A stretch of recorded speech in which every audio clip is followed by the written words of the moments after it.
Well, good morning. All of today's footage was done, and I didn't end up having my microphone on, so it went all silent. So we're going to do the intro again, and I had already done some work, so you're not going to see what you saw before. However, we are working on the River Witham sword. It's got the Liutrit inscription in it. We've got that done and did pretty awesome. I put my mark on here already, and we're going to be working on the handle, which is made from wrought iron,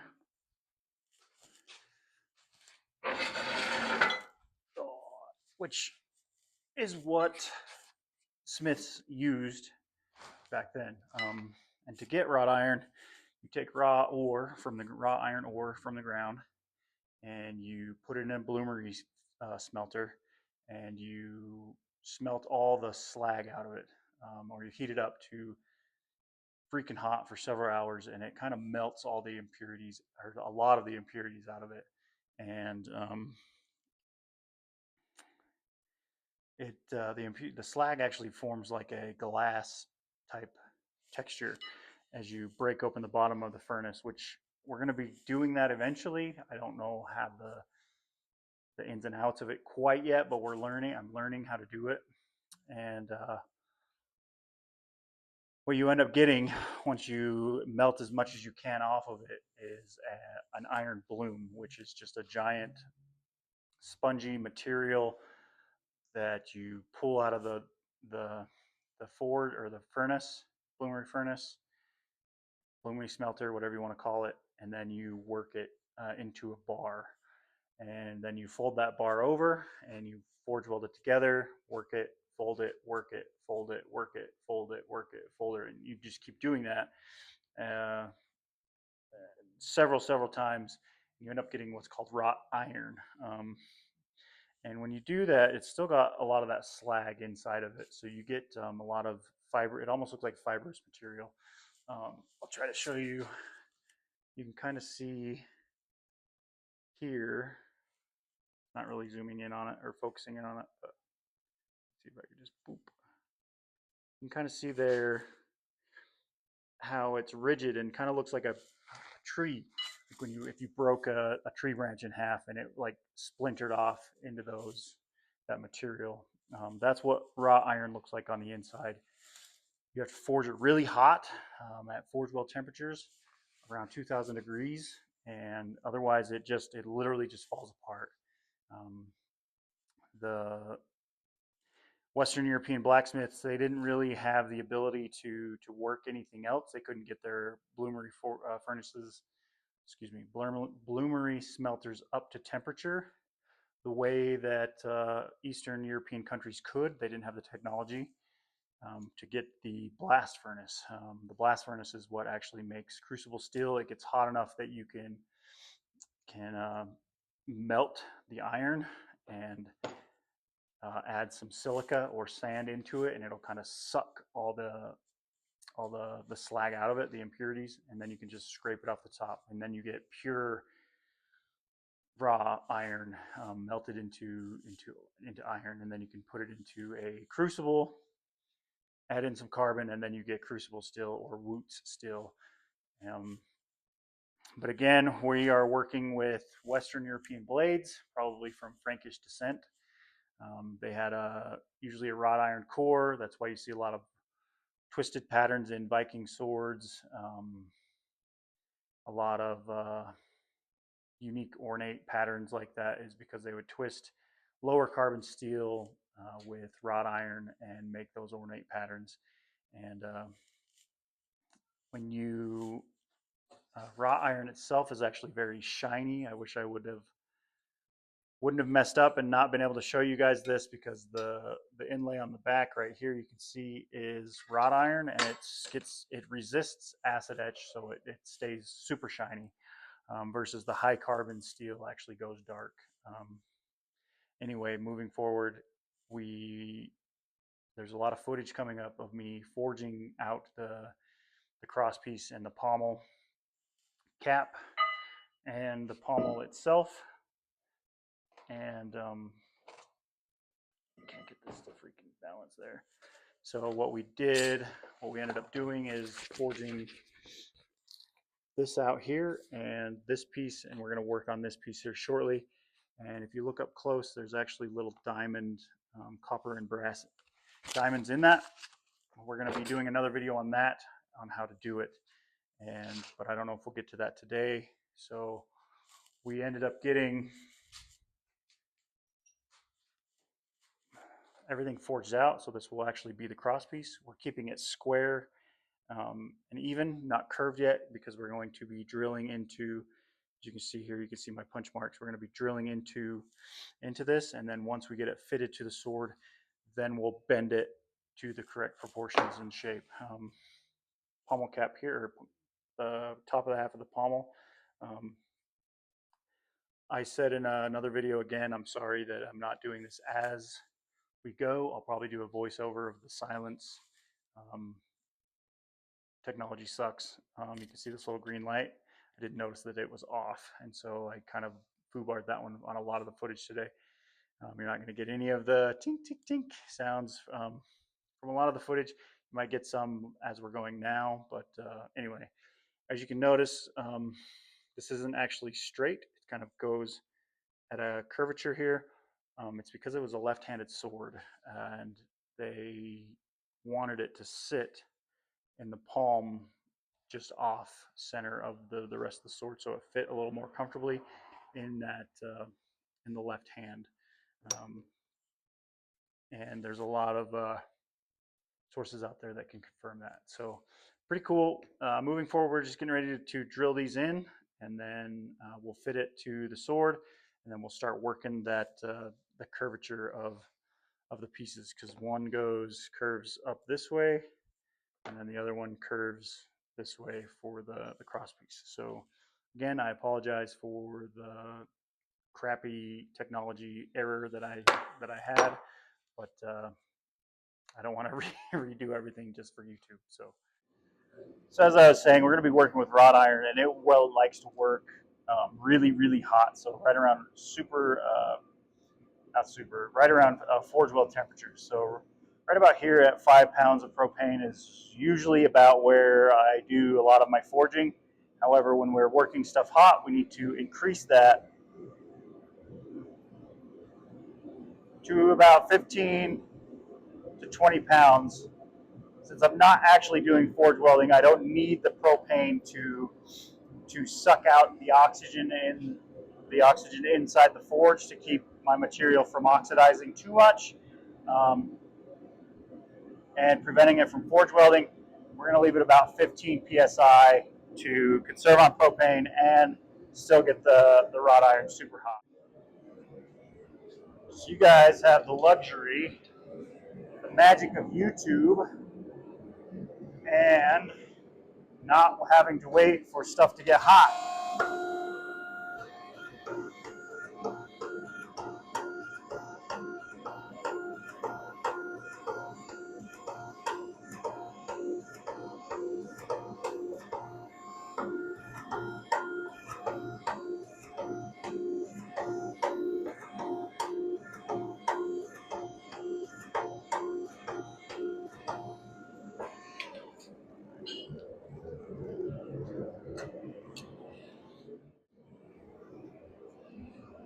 So you guys have seen me forge several times now. I really didn't want to do a bunch of videos on just working the press. It's kind of boring.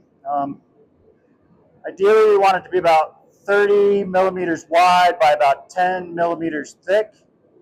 And we are getting closer. We're about, honestly, within a couple millimeters thick. And then wide, we need to go about 5 more down, and we'll be good on the thickness.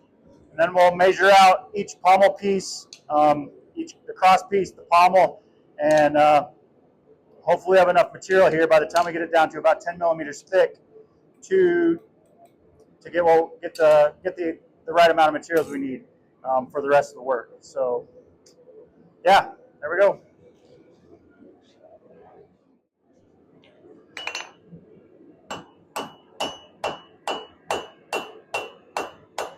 Straightening it out. We are at the width that I would like.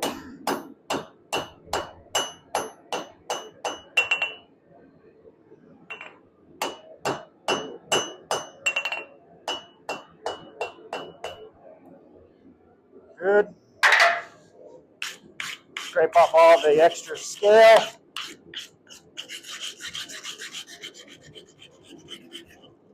Like it as so.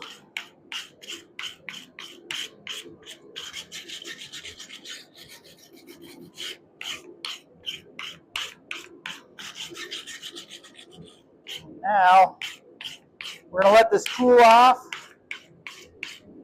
and we'll mark it, cut it up, and go from there. I left this piece back here. Hopefully you can see that. I left this piece back here a little thick, so we have enough material for the pommel cap. I almost forgot about it, to be honest with you, that they're always a little bit thicker than the rest of the pommel and the cross-guard. So I'm glad that I was gripping that end, because now I can work it and get it to the correct dimensions that I would like. So anyway, like I said, we're going to let this cool off for a little bit, cut it into the lengths, get it to the rough shape, drill some holes, get it to fit to the sword, and then we'll start the inlay work. Still a lot of work to do before then, though.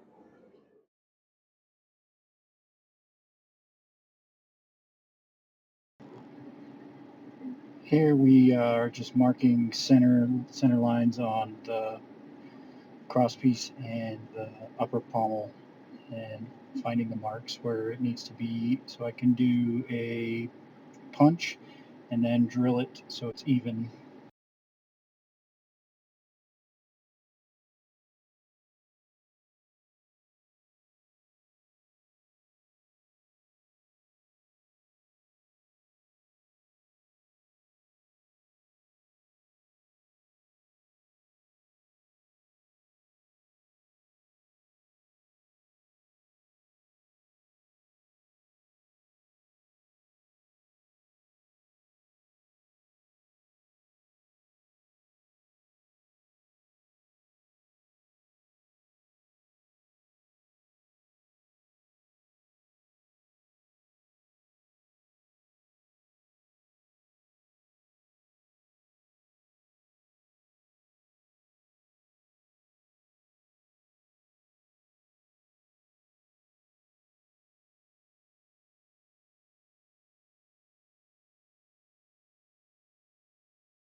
And then right here I start discussing how the sword is actually made for the left hand.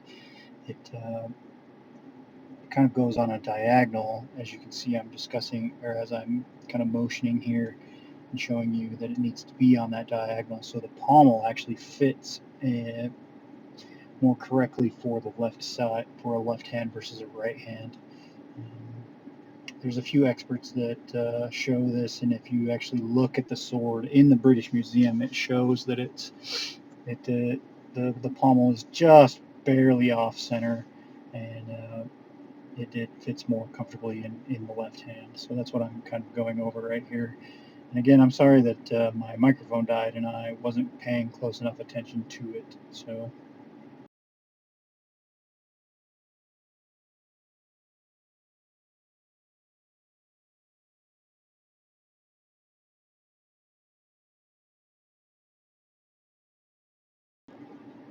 In this section of the video, I had just barely finished drilling in the holes for the crosspiece, and I would probably use a Dremel too. I like to hand file everything, mostly because if you go bigger with a drill bit or use a Dremel, The Dremel, usually the bits get on it it to are too fit the way big, that I so it want ends it up to. being too The pommel or the cross-guard to the wide, or sword. the hole becomes way too I big don't for want a very the big cross gap piece, or the tang of the sword, excuse me, to between fit inside of it. So the it's super cross loose, piece.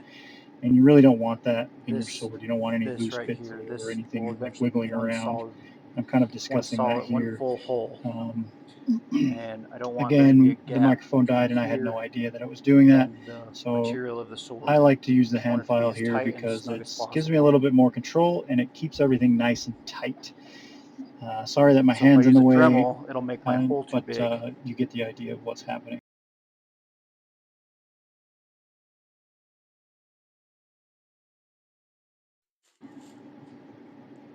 Same thing here, just working the file some more and just a different angle.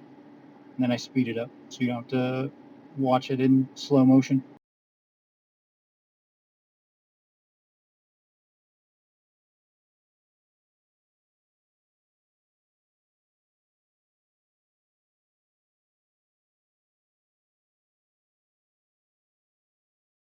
Time for the hot fit. I'm going to take this. I'm going to punch the tang on there, or punch the cross and the pommel. First, we're going to start with the pommel, just because it's already hot, ready to go.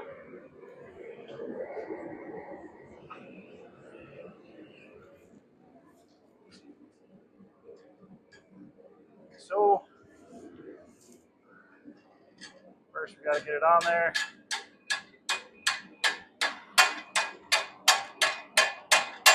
Okay. Take this piece here.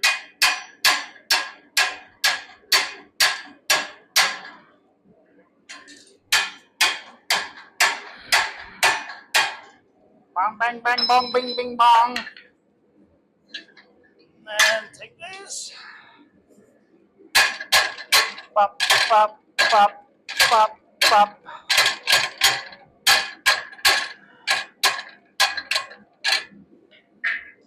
Bang it off. Woo!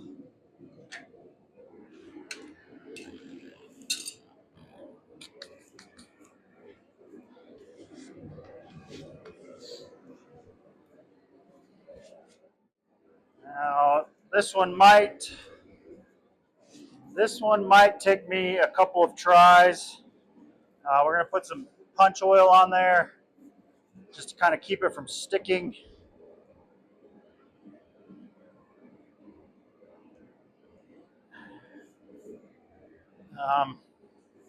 Yeah.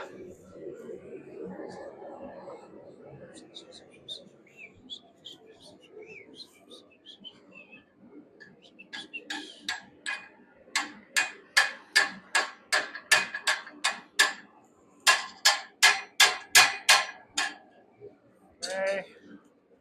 Bada bing, bada bing, bada bing, bing, bing.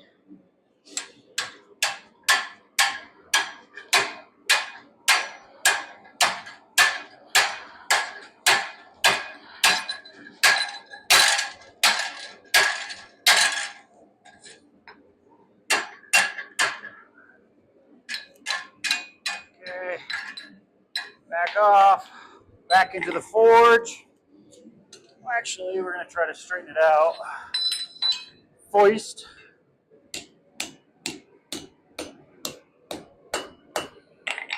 Because it bent the wrong way. That's all right. Back into the forge. And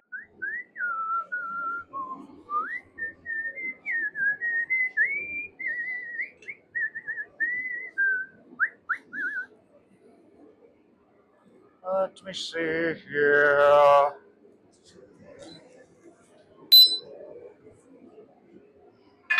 Round two. Here we Goshkins. Like this. Woo! Slide it on there. Grab this beastie.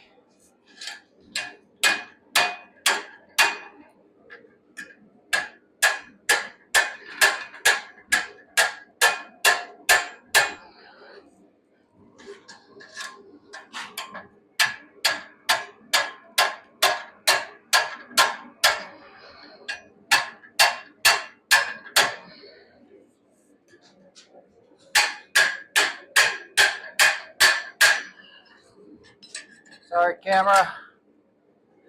There we go. Almost got it to where I want it.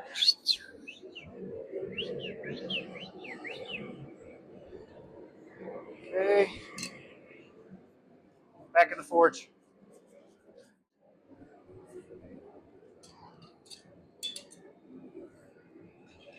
Now, for that little guy, now to get the curve in the little guy, I'm just going to come to the horn of the anvil. Now I was hoping this set of tongs would do the trick, but it's not going to. So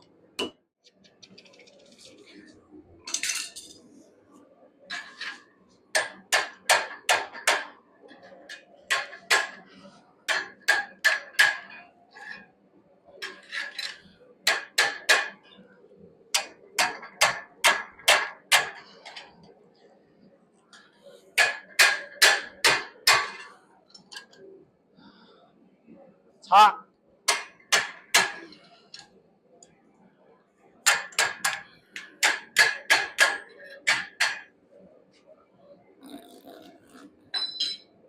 Pretty fucking good there. Let's see.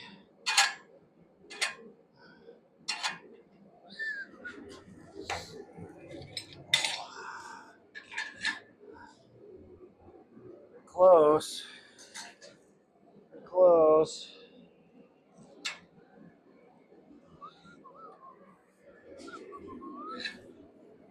One more time on the bottom there.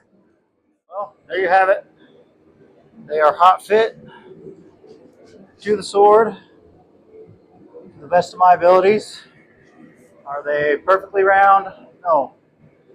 But I will probably end up fixing that one.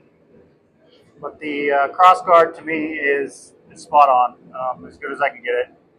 I'll probably take the grinder and probably file down, or not the grinder, sorry, some files and file down these hard edges here and here, kind of make it a little more curvy looking.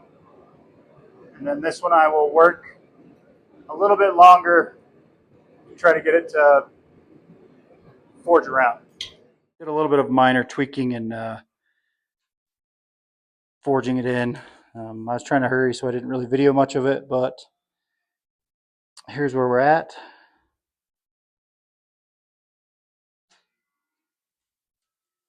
On the River Witham sword.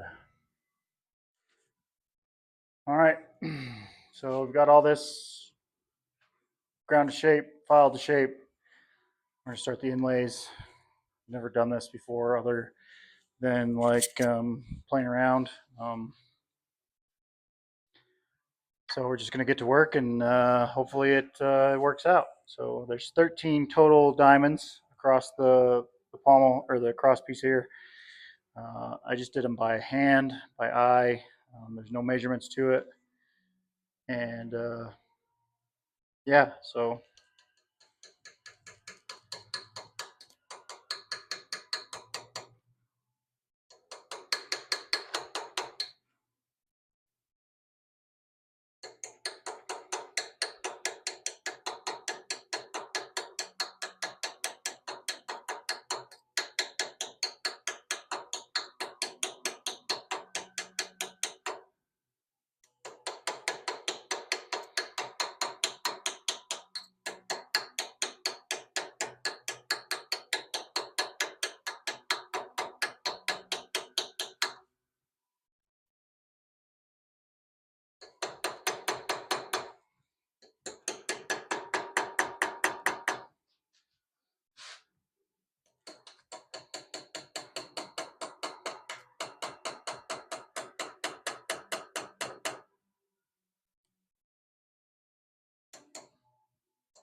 Thankfully, they don't have to be very deep.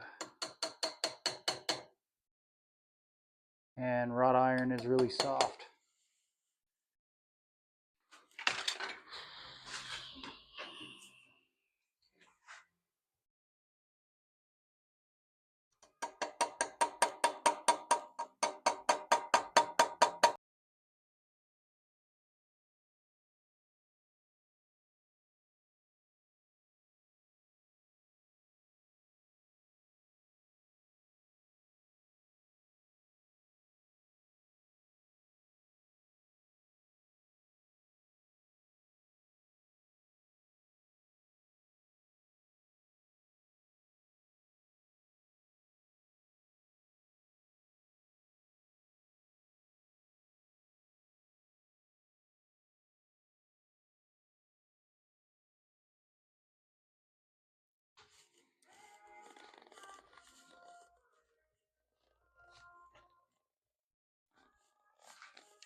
I'm actually going to go to a smaller hammer.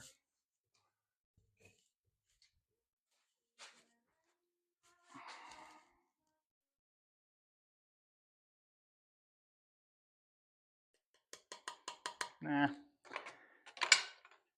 I like the bigger one.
Too deep.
Again, just making that little dovetail.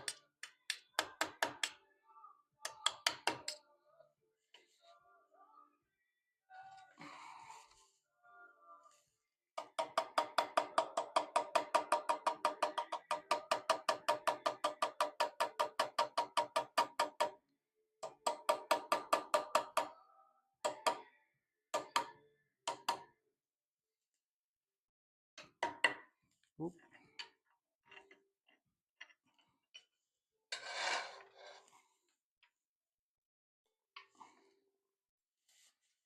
Still in camera. Yep, still in camera. Good.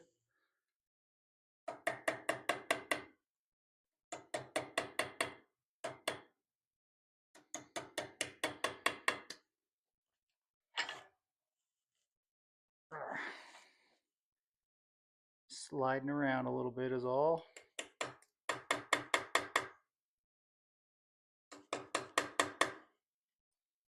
Catch this edge.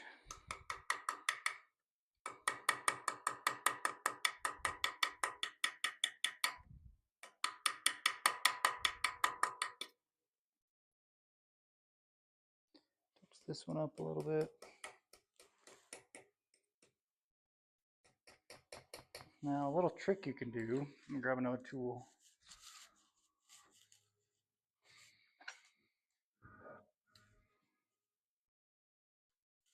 So I've been told is you can take and kind of come in here,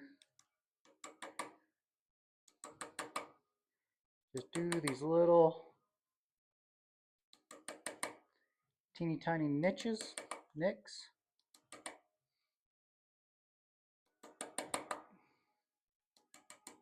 and it'll give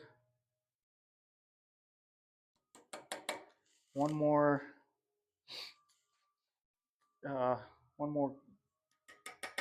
way of mechanically attaching the material.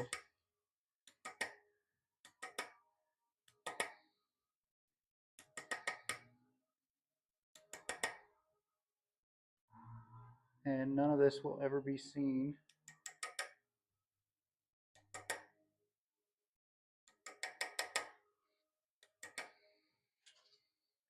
because it'll be covered in brass and copper.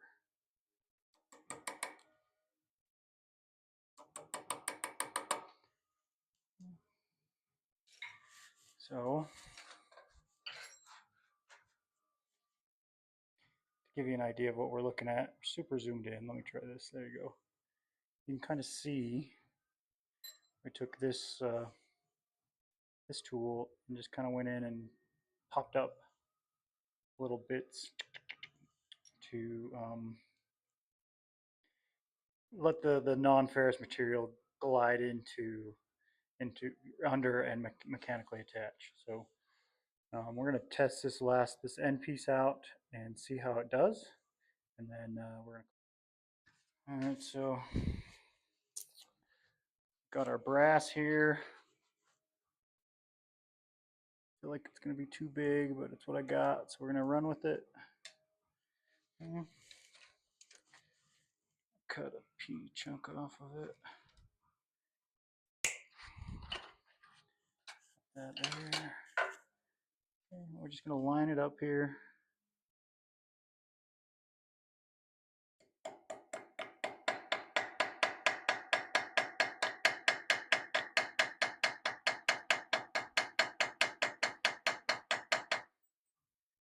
Well, maybe not.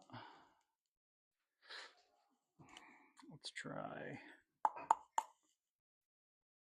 doing this dovetail just a little bit deeper.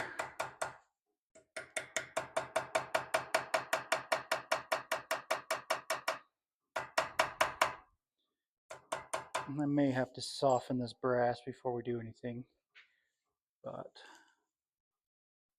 let's try again.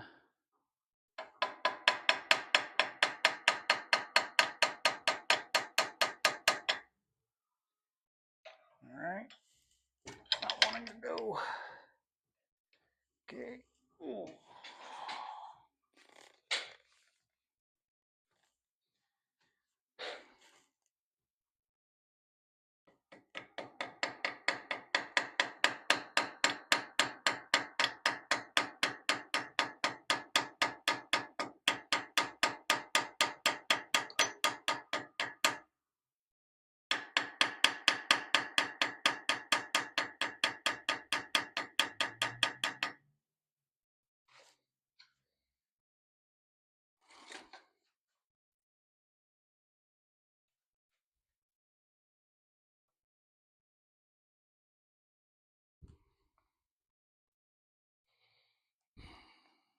You know what? Actually, we're going to do this a little different.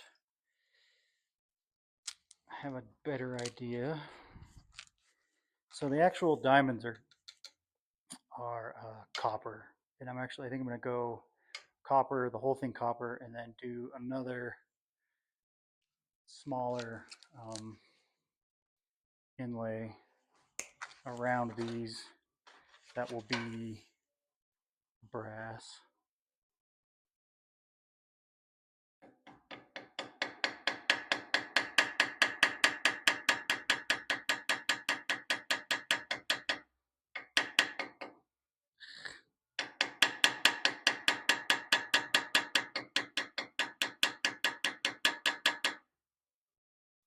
Now we're going to take this guy.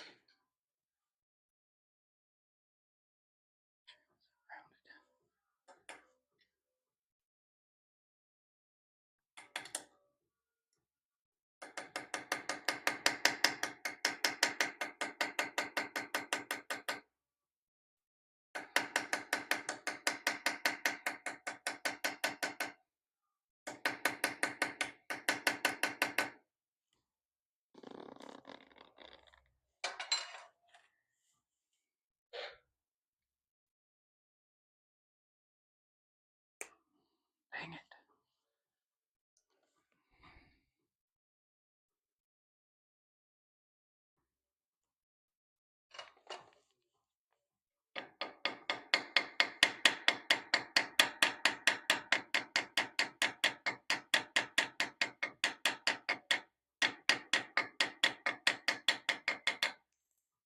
Go. Take this.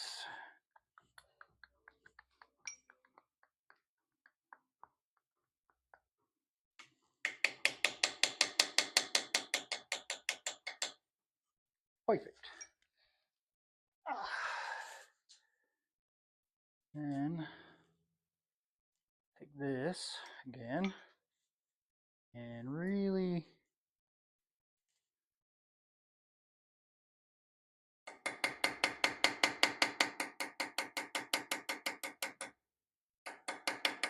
chase it in there.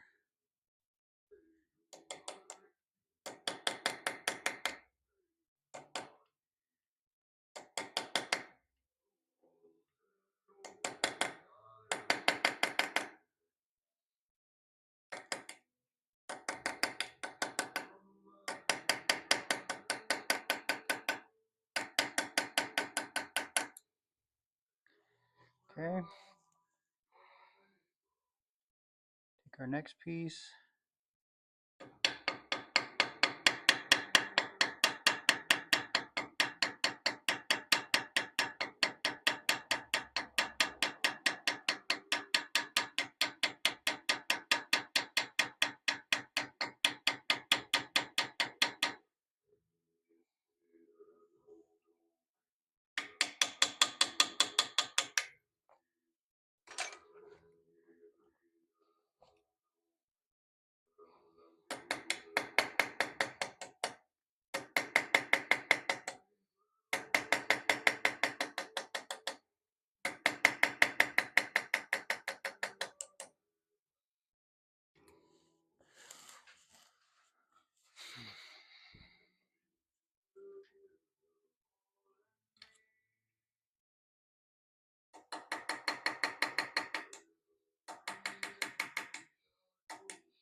Okay.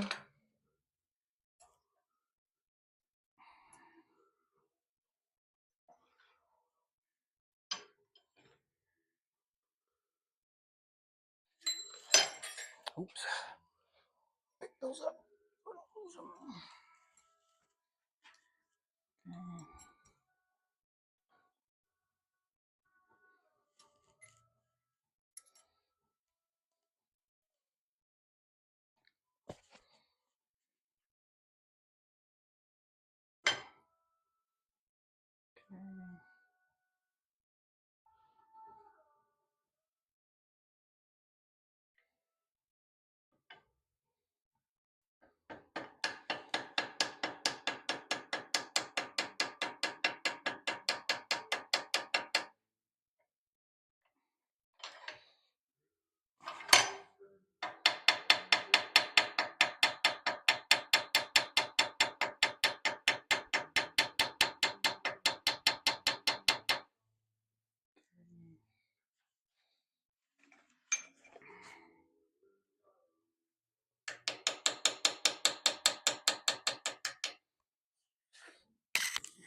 Now let's see if it worked.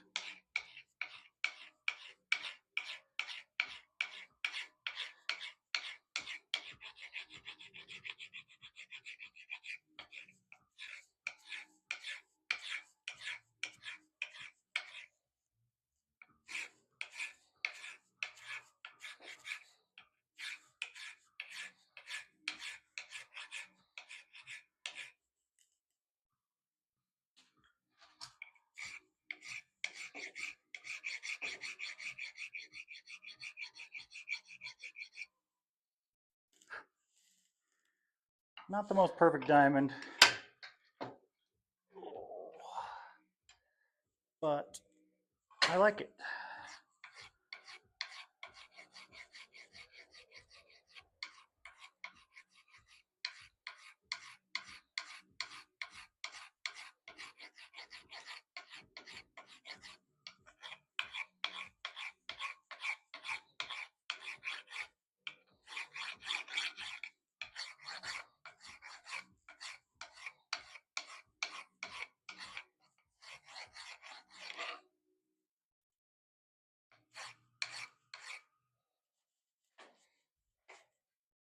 Sweet.